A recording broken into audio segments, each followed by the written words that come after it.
last year I came before you when you presented African American History Month, and I told you that a lot of us do not identify as African American. I would like to go back to the origins. The origins Negro History Week was presented in 1926 by Carter G. Woodson. It then was federally recognized in 1976 as Black History Month. I need y'all to get comfortable with saying black, because there is a problem in this district with black children, and we need some solutions from your black community.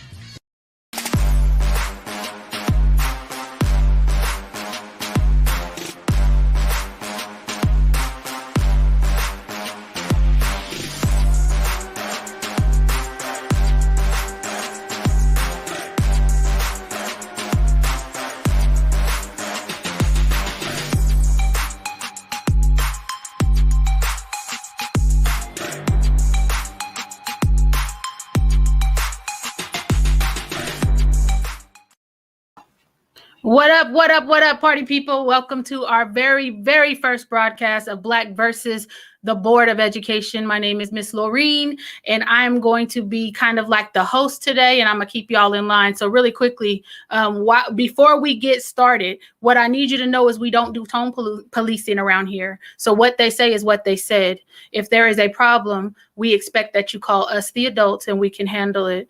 We are here to empower their voices. What that means is they're going to say it how they feel it. And if you have a problem with that, again, you can call us. You can get us on IG, on Facebook, direct message, however you feel you need to communicate. That's what we want you to do. But we want them to be a whole lot of honest. We want them to be authentic, and we want them to be their incredibly beautiful, brilliant Black selves. So without further ado, I'm going to bring my co-hosts on the stage with me, because I think it's important that we get to know them and that they introduce themselves. So I'm going to start with you, Miss Mariah. You do not have to tell us what school you go to, but you can tell us whatever information you would like us to know, and we'll keep it moving. Go ahead and introduce yourself, love. Hi guys, my name is Mariah, and I'm actually I'm a junior in high school, and I'm the BSU president at my high school. So yeah, and I'm excited to get into some conversations. Fantastic. Welcome to my party. Miss Melissa, go ahead and introduce yourself, love. Hi, my name is Melissa, and I am a freshman, and I'm really excited to be here. Fantastic. And you coming from Southern California, right? Yeah. That's what I like to hear. Let's go. Let's represent. Alex, go ahead and introduce yourself. Hi, guys. My name is Alex, and I'm a senior in high school, and I'm really excited to participate today. Oh, great. So while I have you all here, and I think Trinity was having some technical difficulties, but while she is trying to reconnect, Mariah, why don't you, and I think I see her coming in right now, so let me pass it over to Trinity and let her introduce herself. So Miss Trinity, go ahead and introduce yourself, love bug. Hi. Okay. Hi, guys. I'm Trinity. I'm a junior at Laguna Creek High School. I'm president of Gen Up, which is a statewide organization or a nationwide organization. And then also I'm secretary of our Laguna Creek High School BSU. Oh, fantastic. So welcome to the party. I was just about to segue and I saw you pop in. So why don't you tell us why we are here today? How did this all come about? Okay, so as everyone knows, it is Black History Month.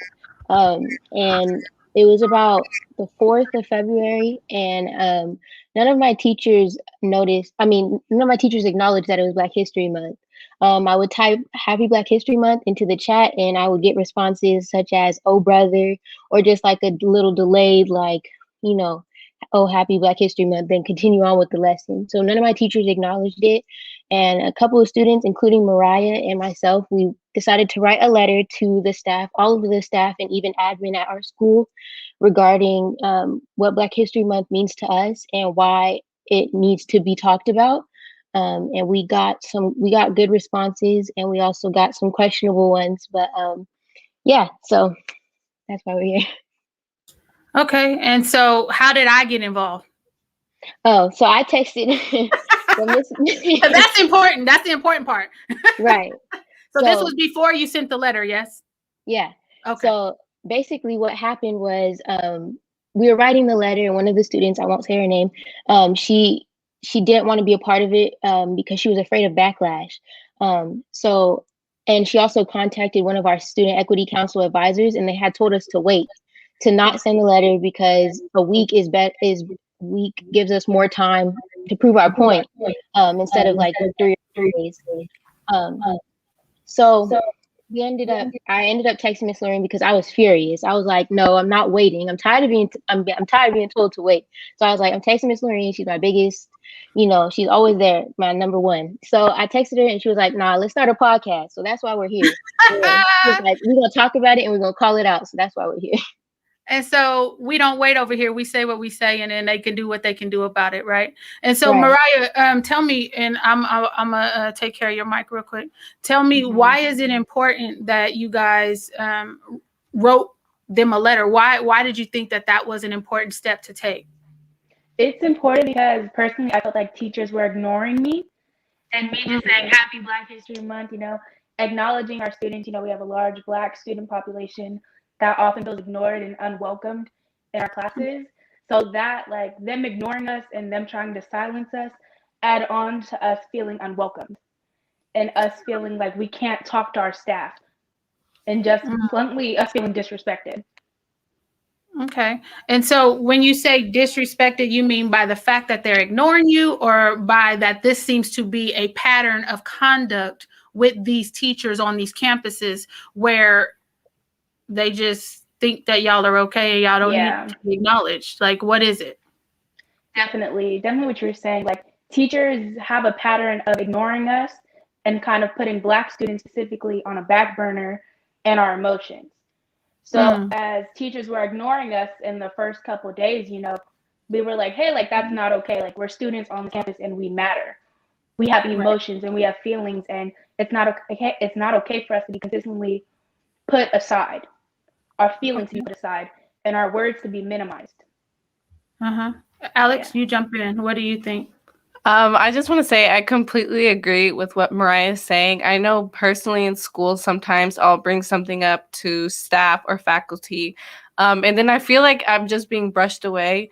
Luckily, I do have, my parents are white, and so they're taken, the level of seriousness that they're taken in regards to other people is a lot higher. So if it doesn't go through me, my parents are right behind me, and they're like, hey, this. And then like they open their eyes to a completely different level. They're like, oh, okay. So I can understand the frustration totally, because I feel like I always have to have my parents behind me or someone else behind me. And so, I totally think that we need to bring to light that the staff does not always take us seriously, especially in situations like this. Yeah, and Melissa, I want you to weigh in too, because you muted yourself and I can't unmute you. Stop that. Sorry about that. You agree? Is that how you feel too, or? I definitely understand where everyone is coming from. At my school, you can see them trying hard to bring Black history into the curriculum and really trying to acknowledge everything that's happening in the world that isn't fair. There's a bigger population of Black kids at my school now than there was in the previous years. But after the George Floyd murder, it got really hard for the teachers, and you could see them struggling to figure out how to bring it up. And so if you were to talk to them about that, you could see that it was hard for them, but that they were trying. And it was a little frustrating for me because, like, I get that it's hard for them, but it's even harder for me as a Black student. So I definitely understand where you guys are coming from. Right. And so when you say that it's hard for them, but it's harder for you, first, I have a problem with that statement, because you're the child, they are the adult. And so my thing is, we always have to put the children first and their needs first before we start to talk about ourselves and say, oh, it's hard for me. Well, they have more skills than you do. Right. And so the reason why I think it's important for folks like BYLP to get involved is because it's a power dynamic issue, right? You can only do so much as students, and it's up to us as the parents to really come in and reinforce, like Lex said her parents have to reinforce what it is that is going on. So, Alex, when we talk about Black History Month, have your teachers brought it up? in your classes? No, not at all. Not one single teacher? No, they haven't even acknowledged the fact that it's Black History Month. They're like, what does that even mean? And so, Melissa, how about your school? Anybody brought it up?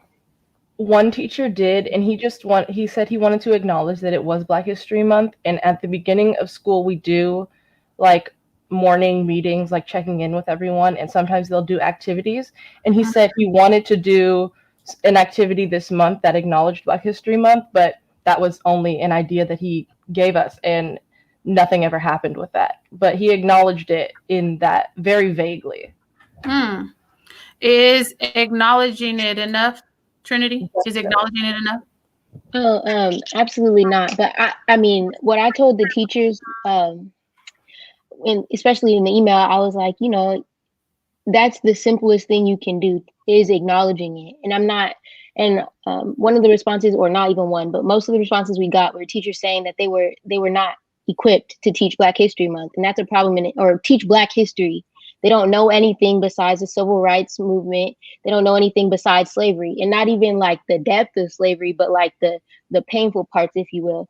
And that just shows a problem within the education system as in itself. If teachers aren't taught or not even told to teach Black history, there's a bigger problem than just the teachers themselves. And I tried to explain to teachers that, acknowledging it is the simplest thing you can do. Just like acknowledging, the George Floyd murder, the Breonna Taylor murder, when all that stuff was happening. Acknowledging it will make us feel seen and feel heard in places that we normally don't feel welcomed, like Mariah said. So, yeah. So places you don't, why don't you feel welcome? Mariah? I'll go to Mariah and you can jump in when she's done. Because it's hard as a student, and especially as a Black student, when we talk about these things, we're silenced.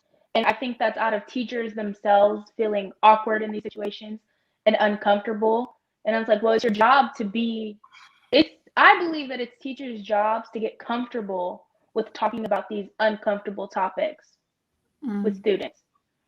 Because it's their job, like Trinity said, acknowledging it is the simplest form of what you can do. And most teachers don't even go into depth about what they're talking about. Some teachers are clueless. And that's a whole different level. Well, we're going to get into some of these clueless teachers because we have some example of some curriculum going around or what they have students doing. But Melissa, do you feel seen where you're at? Do you feel seen? At times, yes, and sometimes no. When the George Floyd murder happened, my teacher asked how we were feeling about current world events, and that was not specific. She did not ask specifically how we felt. And so we did a project on if we felt seen, something like that, and I brought that up. And I was like, no, this isn't enough. So I saw her trying, but that was not enough to feel seen. Girl, yeah. Y'all got me up here. I'm already stressed out.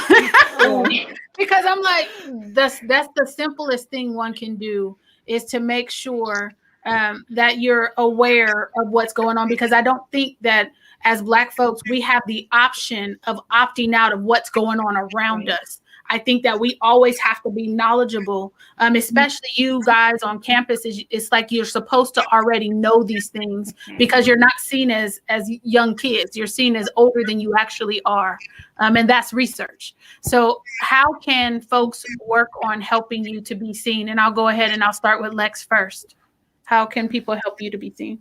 I think personally, I'd say take us seriously, the way that we interact. Be more specific, because I think people need some examples, because I don't want to hear they did not know. So you have to be specific. How can they help you be seen?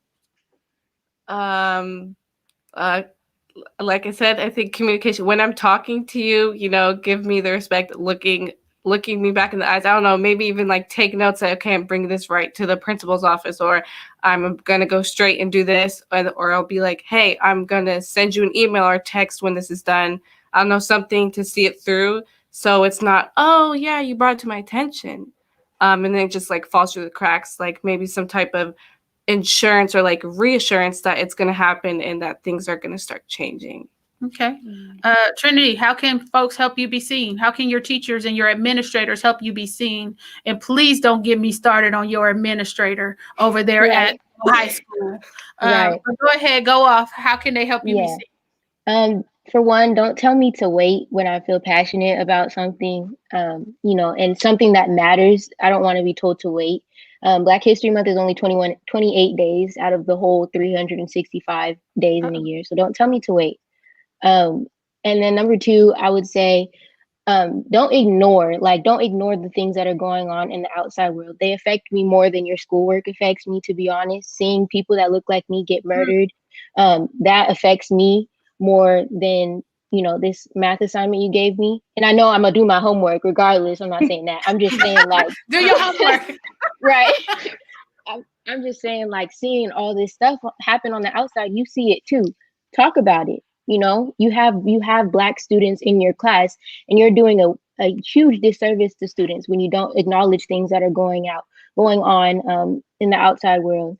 And then the last thing I would say is representation. The district needs to start hiring people who look like me and who look like anybody black. They need to hire people who are black. We're not gonna say that, because some skin folk ain't kin folk. So it matters who you put up in there. Right. Let's be clear, because I know a couple of them too that I done had to go head up with. Right. So it matters who you put in there, and cultural competency matters. Right. Making sure that they have the best interest of the students who look like them matters. All of that matters. Right. But go ahead. I didn't mean to cut you off. I just want to qualify that statement. Right, because they're gonna act like they don't know. But yeah, hire people who look like me, because representation is so big. And like I said, we're gonna talk about it in the future episodes. I heard about the district election for EGSD, but people who look like me know what I go through. They're gonna have my best interest in mind, because they know where they've been where I've been at. And I think that's one of the not even the easy, I mean, maybe the easiest, I don't know, but one of the best ways that you can aid your Black students and aid, just be a better, I don't know, school district. I don't know, like, these people are struggling out here. I don't know, be better person. Yeah. For sure. Mariah, how can they help you be seen? Yeah. I would say, number one, don't tell me that I'm asking for too much. I know me and Trinity, we were in a meeting earlier this year, and our principal literally told us we were asking for too much, and that we kind of need to dial it back on what we wanted out of our admin to help better serve our student body. And number two, I feel students deserve spaces. Black students deserve spaces to talk about our emotions, what we want done out of admin, and we deserve people like you, Ms. Lorraine, who are there to advocate for us when we don't feel comfortable. All you gotta do is call me. That's why I don't work for the schools, because they're not gonna tell me what I can't do. All you gotta do is call me, and I'm there. Because I believe that you guys need somebody who's going to come in like a doggone bull in a china shop and wrecking some stuff and then helping to put it back together. Because I don't just believe in wrecking it. I believe in holding people accountable to do what it is that they were elected or hired to do. And if you don't do it and you're acting harshly towards Black children, then we have a problem. And I'm that one. And now I have a whole team of folks that are ready to come in and aid you guys. So if there is a problem, make sure that you're reaching out to us, because I know that there are a lot of folks on these campuses that say they have your best interest, but understand they are there for their paycheck.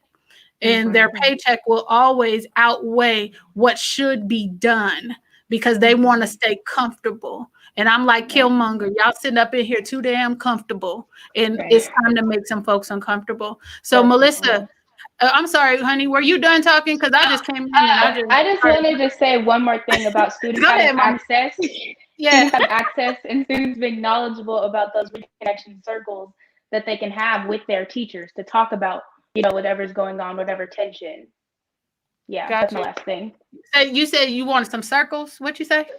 I forgot the legitimate term about it, but aren't they like reconnective circles? Like, what is that? Restorative circles? Restorative practices, yes. Yeah. Where students have access to that. I just, Great, you guys. know, this is the thing. The problem with restorative circles in my mind is that they bring in a professional facilitator that wants to diagnose y'all like something is wrong with y'all. Right. Never mind. I take that back then. Never mind. Never mind. You take it back? I take If you that want to, I can hold some stuff over y'all. On back. But like you said, because there's people in place, like people, teachers in power that, you know, don't always have our best interests. Right. And that don't make it comfortable. And let me just say, there are some super fabulous safe circle facilitators or restorative circle facilitators out there. There's one in Sac City Unified School District who is just awesome, Miss Adriana. And I know there are some more, but I ain't seen a whole lot of them. And I don't want you all diagnosed or feeling like you're put in a circle and then you have people watching you to watch what you're saying and how you're saying it. And then you being made to feel like there's going to be some sort of retaliation. We're not doing that over here. So if we have to step in and do what we need to do, that's what we do. Melissa, how can you be seen more? How can they see you?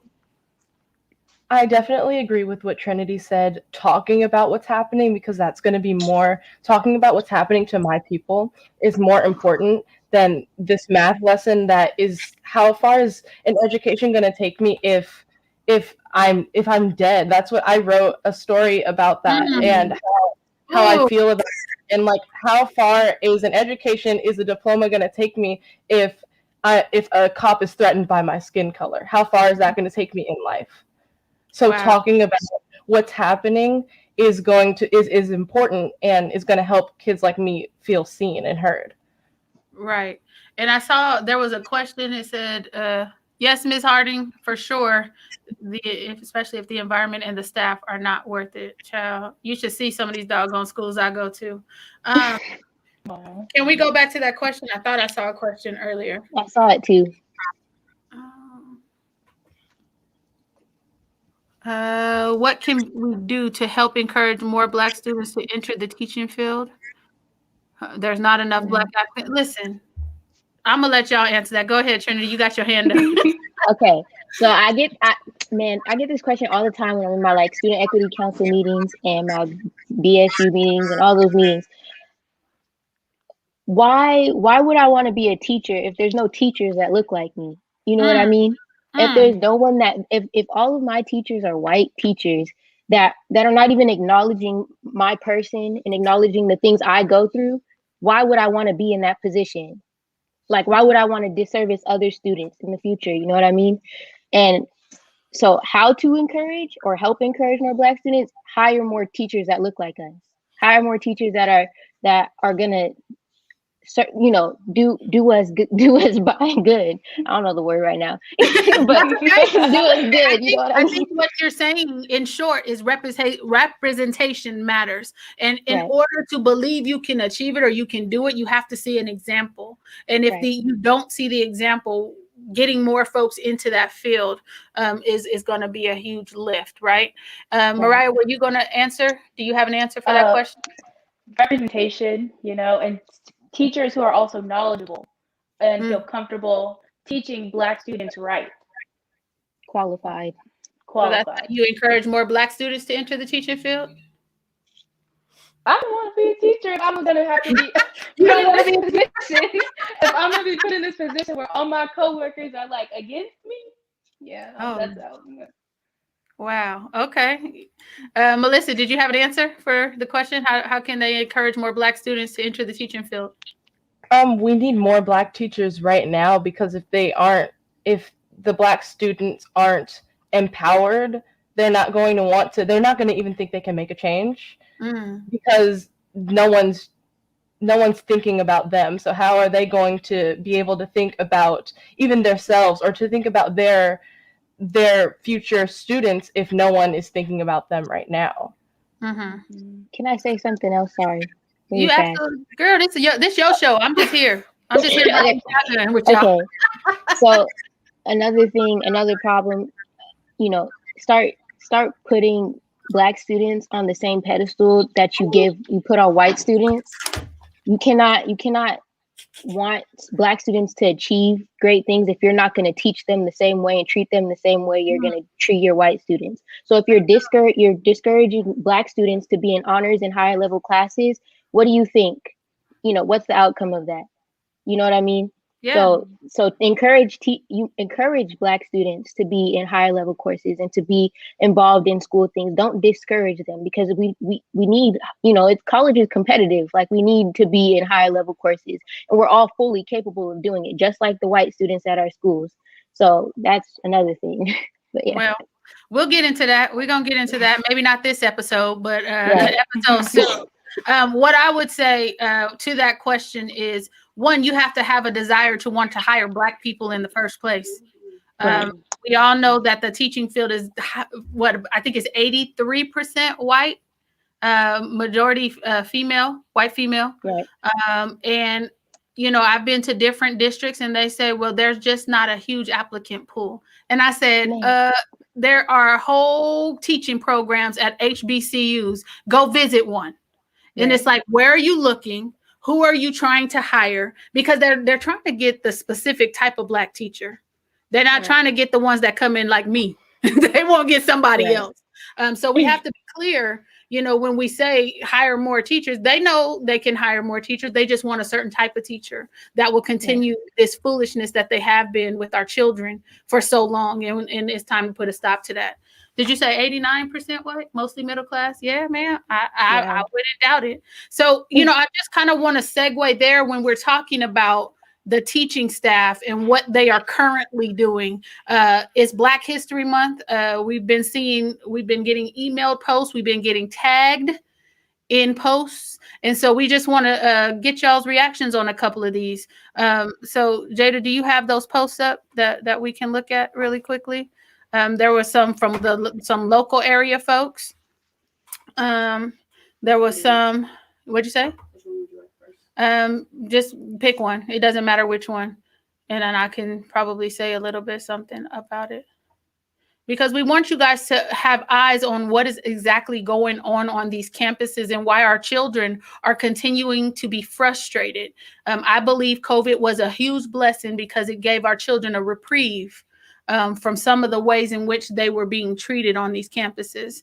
And so they've gotten a chance to kind of get their bearings. And now folks are talking about reopening schools. I'm sorry, I am not okay with reopening schools without new policies in place that protect the kids who look like me. But, that's a whole nother story.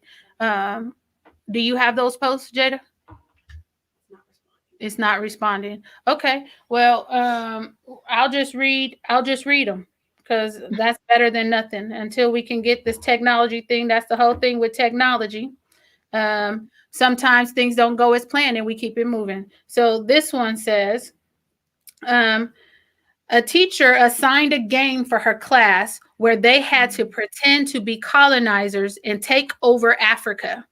I'm in a BSU meeting and a student is expressing her anger about it. Y'all got some thoughts on the game to colonize Africa during Black History Month? Tone deaf or nah? Ooh. That's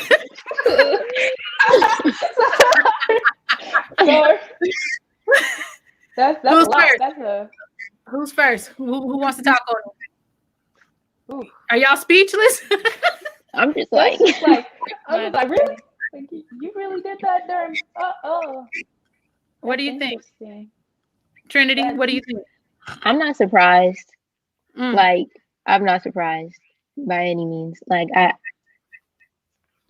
don't know what else to say besides that. That's embarrassing for one, but I'm not surprised that, a teacher thought that was okay. To pretend to be colonizers, like, wow, like, that's crazy. I don't know what else to say.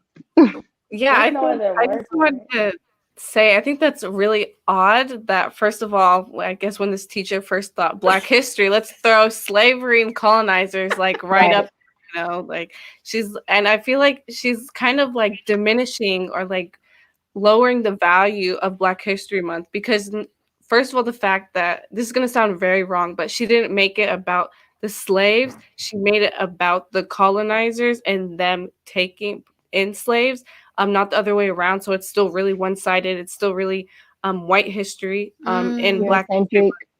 So I think even though the whole thing is really messed up, if you kind of look under it, she's the teacher, I don't know the gender or anything, is really It's a woman, and it's at Natomas. I'm sorry, Indercombe High School. That's where this lesson came from during Black History Month. That's not okay. They better get their damn teachers. They Right. better, Right. y'all better get your teachers. Grab Because them this up. is not okay. Nothing about this is okay. The next one that I saw online, it says, if Black children ever feel shame or embarrassment learning Black history in school, it's because it's not discussed in the correct context. Thoughts? Because I just heard you say it's embarrassing. Would you agree with that? With this? I think what the teacher did was embarrassing. And I think if I was in the classroom while that was happening, I would be enraged, but I don't think I would be embarrassed. Melissa? Yeah, I would definitely be angry. And like, how do you have the audacity to say something like that, to put me in that situation? Like, I wouldn't understand that, and I would be very upset and angry, but embarrassed, no, because that's not my mistake. They made that mistake. Y'all, I'm calling Miss Lorraine, like straight up in the class, and I'm not doing the assignment. Like, no, sorry. I would try to do the assignment. Like, why? For what? That's Right. That's just ridiculous. Another post that we got that got texted. Another student just said her History of America class had the students create an IG from the point of a slave or owner and post. Hold on, I hear an echo. Hold on, real quick. So create an IG page from the post of a slave or owner and post what it's like to be in those positions and create hashtags. Are you Thoughts? serious? The audacity of some of these teachers. Ooh. This is what y'all learning during Black History Month. This is curriculum. This is what we learned the whole year. Actually, our whole educational career, not just Black History Month. Literally.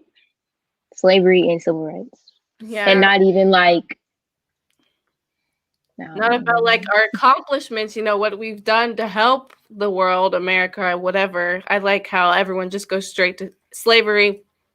We used to own you. That's what we're throwing at you. And I think that's embarrassing for them because we're more than that. And I think they're trying to like restrict what we're learning about ourselves and saying, this is where we used to be. And that's all we're going to teach you because that's all you need to know. You don't need to know about the great things you've done, the accomplishments you've made. And I think that's really that they need to change that in their curriculum or just in general, because that's not curriculum. Black History Month is not curriculum. But I think that they need to put more stuff out there forward in our faces that are positive and not always Black History Month, slavery. I don't think those two things should always be associated with each other. Okay. Mariah, you're shaking your head. I just agree, like Black History Month isn't synonymous with being, to demean students, to have these negative portrayals specifically as what we're learning in school. Like we learn about that every single day. U.S. history. That's all we talk about is slavery. Negative, like to want to make Black students comfortable in classes, you can't do that if I used to own you. I used to have you doing back-breaking labor, but hey, you're comfortable in this class, right? You still want to volunteer. You still want to be an on-campus leader. You still want to talk. Right. And well, I think I would take that a step further, and I still treat you that way because you are beneath me, and I see you as not capable of learning like the other children. So I'm not going to give you an opportunity to take honors classes, to take IB classes, because I see you from a certain lens, and that's where that stems from, right? And so when we're talking about their connection to slavery, maybe that's all they've learned, right?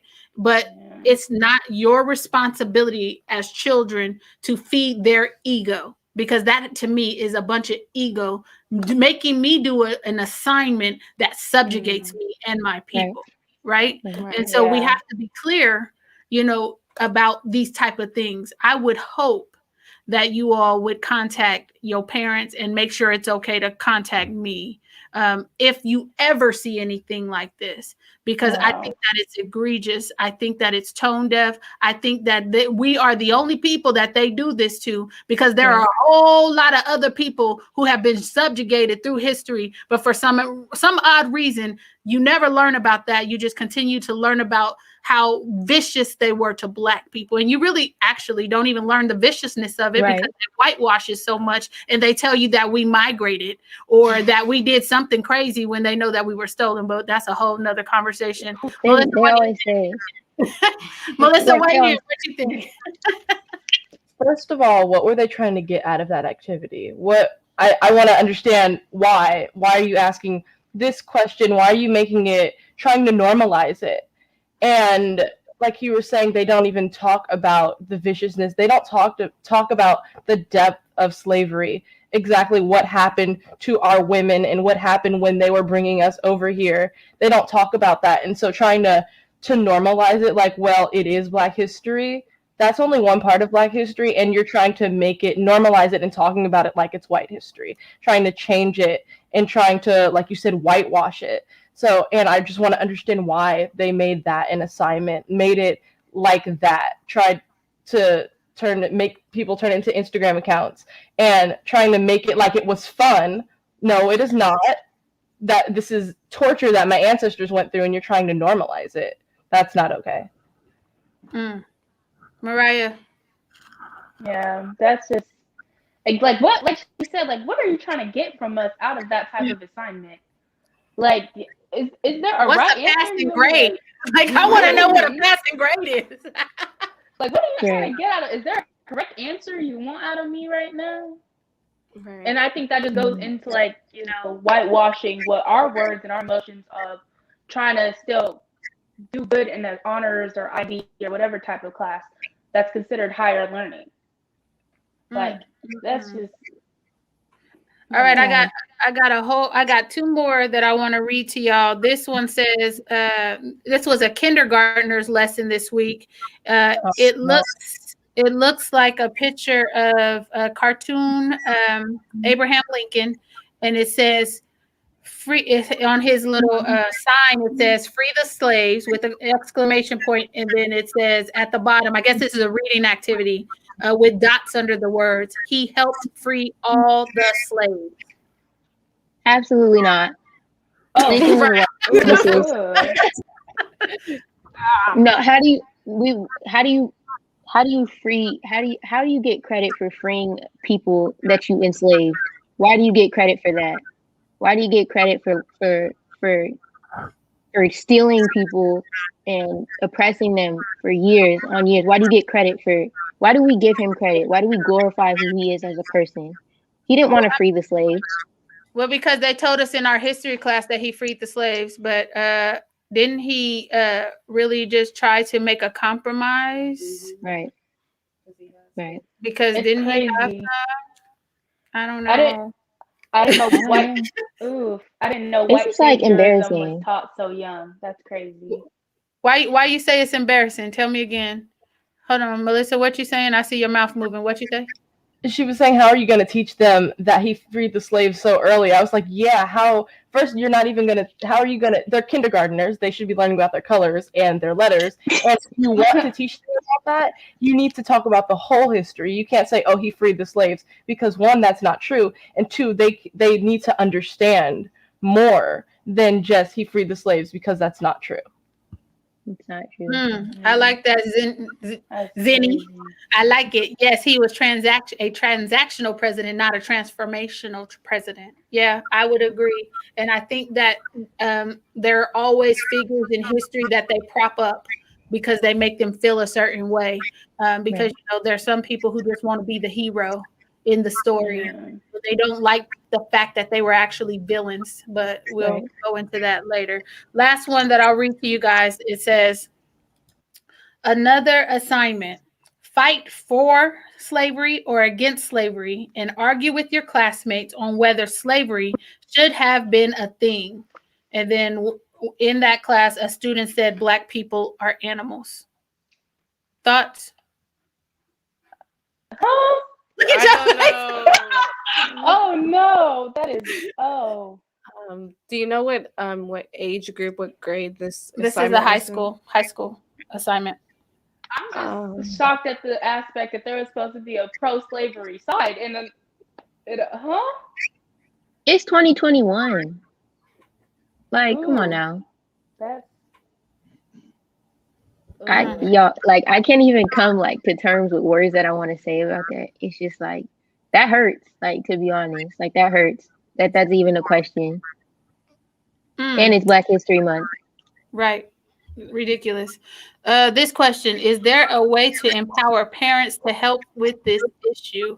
We want the change, but don't know how to push for proper implementation. Abso-freaking-lutely. Can I say So something? give me one quick second. Let me answer this really quickly. The best way to empower parents is for parents to link up. We have several support networks here. We have the Black Parent Support Network. We have BASM, which is Allies to Abolitionist Support Network here at BYLP. And I'm doing a parent conversation, a community conversation on Wednesday at, what time is that, 6:30? Wednesday at 6:30. So if you want to know how you can get more involved and to put yourself between these children and these crazy assignments, I say reach out to us. You can get all the information on our website. If you want to talk after this show, we will make sure you have the phone number to do that. But it's time out for complacency, and it's time out waiting for Superman, because Superman ain't coming. Like I said on the news, Superman's not coming. So what are we going to do for ourselves? BYLP is just a small part of it. But we need more folks, who are ready to just hit the pavement running. So Mariah, what did you want to say? I think for parents, it really like helps when they actually believe their children. I remember you saying like in one of our other meetings, like, teachers have already like that time, like you were saying, like that time from students coming home, teachers have already made a call. So parents are already getting that like pre-notion, like you're already in the wrong, like you already did something bad for the teacher. For you to have been embarrassed that your parent enough that your teacher calls home, that's embarrassing. Like I always like, say that. My mom, like even my mom, I'm like, hey, like like okay, like I'm not out here embarrassing you, so like don't believe my teacher automatically. That's my mom. Teachers automatically, they want to have a reason to get us in trouble. They want to have a reason for us to be sent out of class and for us to automatically be in the wrong. Yeah. So yeah. And that's one of the things that I always talk about. We have to believe our children. I don't know any child that would come home and tell you someone is doing something to them and be lying about it. There are some things kids lie about, like taking a piece of candy. The dog ate my homework, but them telling you that an adult is treating them in a specific way, children rarely lie about that. So parents, please believe your children. I agree 100%, Mariah. What you will find is an advocate like me. I tell them straight up, I believe the child. So you're going to have to prove to me something different. Right. Because I think that too many times we go in and, like you said, Mariah, we're just, we mad at y'all because y'all done went out the house and embarrassed us. It's like, I didn't tell you better because you out at the school acting a fool. You know what I mean? I already know. I'm a mama. Right. So I'm just like, how did that happen? But then as I begin to go onto your campuses and meet these kids, and I'm like, I remember one student, I asked him, I said, yo, are you sure you didn't do what they said you did? And he said, I'm 100% sure. I said, sit back. I got it. So it changed my mentality of how I run into these meetings when I begin to start to talk to these kids, and I could see it in their face that they are so used to adults not listening or believing them. So thank you for bringing that up. That's a really, really important conversation, or a point, really. So if you all have any questions for our young folks that are on the panel, if you want to just ask them some questions, we have about 15 minutes to go. And we want to make sure that you get out of them what you want to, and that they're able to express themselves as quickly as possible. Someone said, yes, Mariah, I see it. And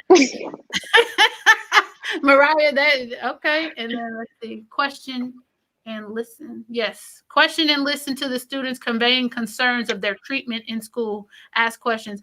Why is it important to ask questions? Why is it important that they ask questions? Because You it mean makes us parents? feel more comfortable to talk to them. Makes us feel like we're being supported and we have a reliable source to talk to that's going to help defend us. Okay. Melissa, you agree? If you don't ask questions, you're not going to get answers. You're not going to understand what's happening if you don't ask. And that's T. Okay. Also, I know sometimes for me, when I talk to my parents, because they're so big and scary and can do all these things, Right. I'll disregard some things. But then my parents, they'll ask me questions and they'll catch on to other things and they'll say, oh, nope, that's a problem. We're going to school and we're doing something about it right now.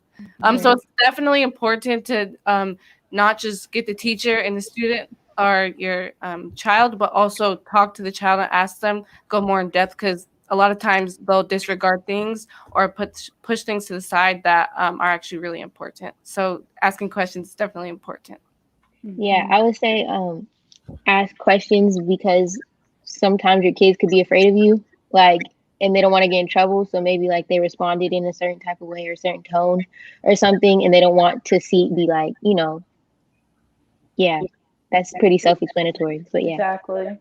We respond when a teacher embarrasses them in the classroom. Okay, so let me just say this really quickly. A lot of times teachers do embarrass your children in the classroom, and it's always their reaction that is going to get them in trouble. Right. Believe your children. Ask them what happened, what was said to you, or what happened to you before you made whatever action it is that they're saying you made. Because what you will find out is a lot of times our children are in these classrooms and they're, first of all, educational system is a hostile environment for our children. Let's be clear about that. And so by the time they actually react, so much has built up that they can no longer hold it in. And what we're doing is we're expecting children to be able to reason like adults would, and that is an unfair expectation of young people. So if they embarrass your kid in the class, match that energy. I'm coming to your school and I'm gonna ask you why you did what you did, and then I'm gonna be really harsh with my language, so therefore next time you know better. That's how that works. And that's just how I am. I can't say that everybody's like that. That's why they call me. Wow. Okay. We got some more comments. Go to Aaron's. I'm trying to go through my son's first grade social study book right now, and I'm not seeing much Black history represented. Are you guys confused by that, or No, to be accepted? that's intentional. Exactly. That's intentional. First grade. I'm a 11th grader. There's no Black history in my textbook either. Wow. Exactly. What? Oh, wait, 11th grade? That's American history. So you have like the civil rights movement, all that type of stuff. I mean, that's the only Black history I got 11th grade, but yeah, that's surprising. That's the only Black history you get is slavery and civil rights. What would you like to see? If you could implement, because we got like 12 minutes and we want to start, winding this conversation down. And Trinity done went off the camera. So I want to see Black educators. I want to see Black, philanthropists. I want to see like innovators. I want to see positive portrayals, something that's inspiring, something like even something as simple as viewing Madam C.J. Walker. I want to see a Black millionaire. I want to see a Black person put in a position to have money, to have spending, to create wealth. I want to see more, Okay. All right. Melissa, what about you? What do you want to see during Black History Month? I definitely want to talk about Black Wall Street and all of us being successful. And if they want to talk about slavery, because that seems that's the only thing that they know, if they want to talk about that, then they need to talk about it and not surface level. They need to talk about what really happened, the root of it, why it happened, and they need to not try and skip over it. if they want to talk about it, then they really need to talk about it. It's going to make people uncomfortable, but Black kids are uncomfortable every single day. So if we're going to do it, then you need to do it right. Yeah, I also think that Black history, they should talk about the struggles that we had, because I think personally a lot of people, when they think of like why we aren't super successful in business and all these types of things, they think, oh, it's because, you know, well, they're Black and they're not as educated or things like that. But I think they should teach we're in a system that's not there to educate us, to give us like all these resources and things like that. So like put in our textbooks about our struggles, why we haven't gotten here yet, you know, why we're not doing all these things the same levels as white people or other people of color are. You know, so people understand we're not just sitting here. There's actually things happening. Did you say, what'd you say? Other people of color. What other people of color, and what color are they? Are we Creola? What other people are you talking about? Because if I'm not mistaken, it was a person of so-called color that did that African colonizers little assignment. So we're not going to use people of color anymore. We are going to be specific with our language and be direct with who we're talking about. So who are you talking about when you say other people of color? Who are you specifically talking about? I'm talking about Hispanic people. I'm talking about just literally anyone who is not African American. What is in that? our community? Girl, that's a whole nother conversation. I'm gonna keep I'm like, I'm confused. What are we talking about?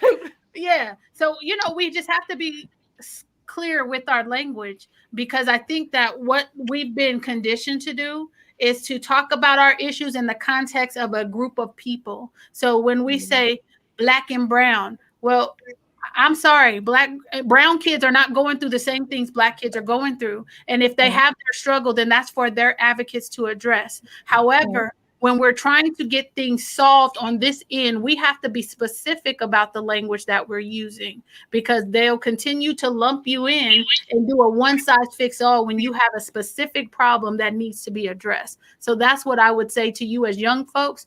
Be specific with your language when you're trying to get something accomplished. Do not lump other people in, because best believe you are not lumped in with them. So let's be clear about that. And then I think I saw a comment said something about, here it is. You have a voice. It's your time. Be respectful, but speak your truth. And I would say that there's part of it that I agree with. I feel like I'm always respectful. However, sometimes with disrespectful people, you got to match that energy. And so I'm not going to sit up here and tell you that somebody's going to get disrespectful from me and I'm going to kowtow and say, oh, but you know, we're going to be respectful. Nah, we don't play that way no more. Sorry. I have something to say. Yes. You know, we were in one of the SEC meetings. This is a different conversation, but I'm gonna just brush up on it so y'all know what y'all in tune for. We're in a SEC meeting, and we were talking. One of the other students in the meeting said, you know, I just want to be treated with the same respect as other white kids in my IB classes. My principal of my high school said, define what respect is. Should we help? Should we help him? I want to be treated as a human being. Right. I want to be treated like that dude Dylan Roof who killed people and still got damn Burger King. I want to be treated like that. I want to be handled with kid gloves because I am a child. How about that?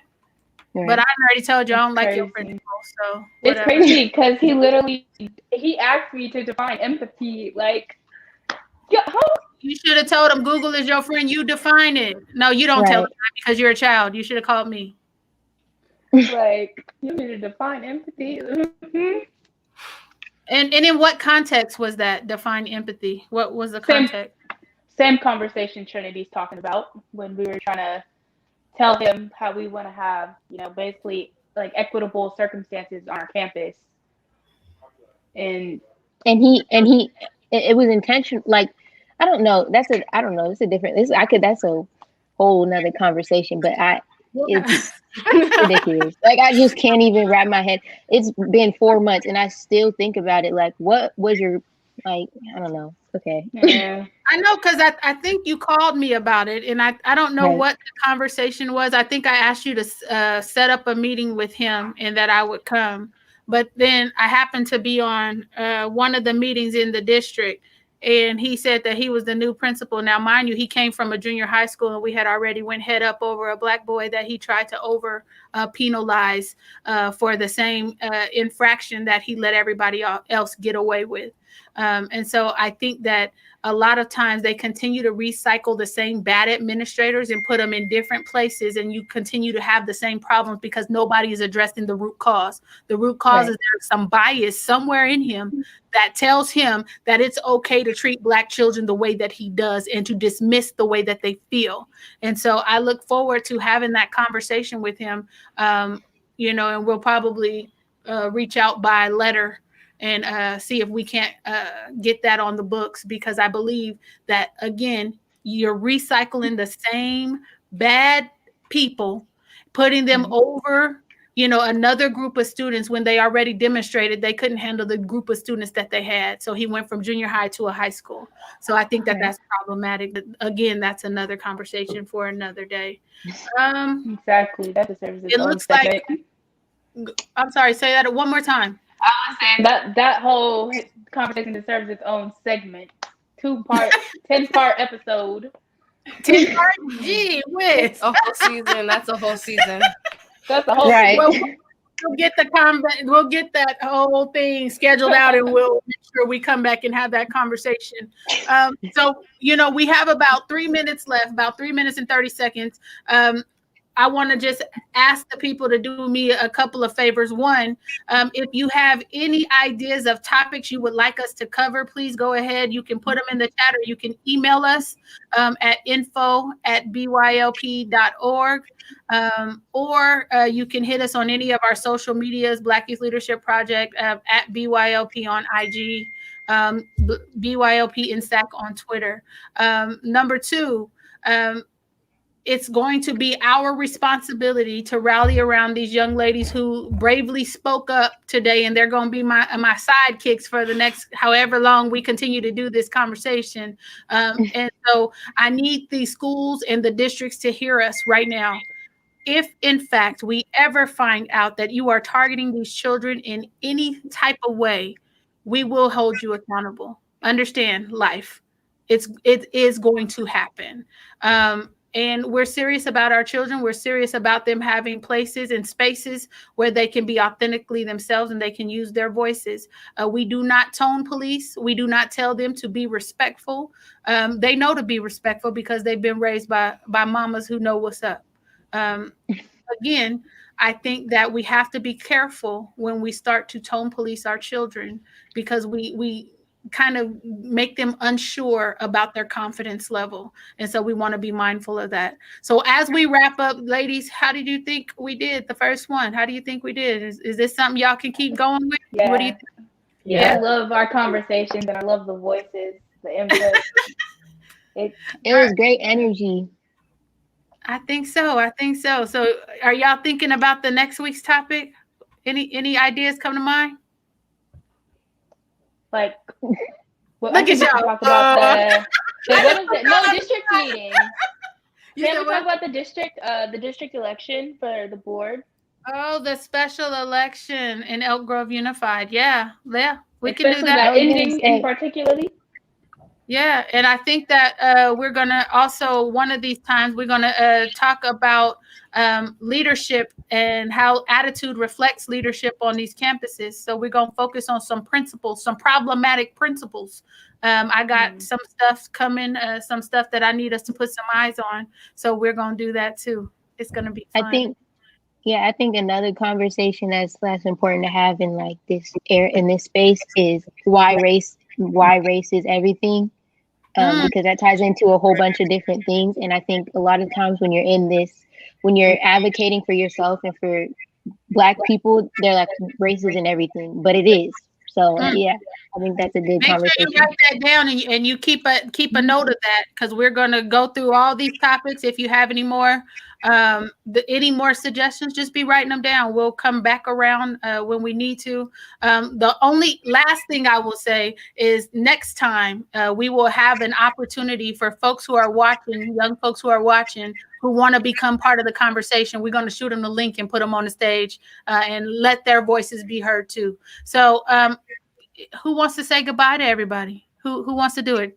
Trinity? We should all do it. Okay, Oh, okay. okay. All right. How you want to do it? How we going to say bye? Right. Okay, on 3. On 3? Okay, 1. 1, 2, 3. Bye, guys. Bye. That was good.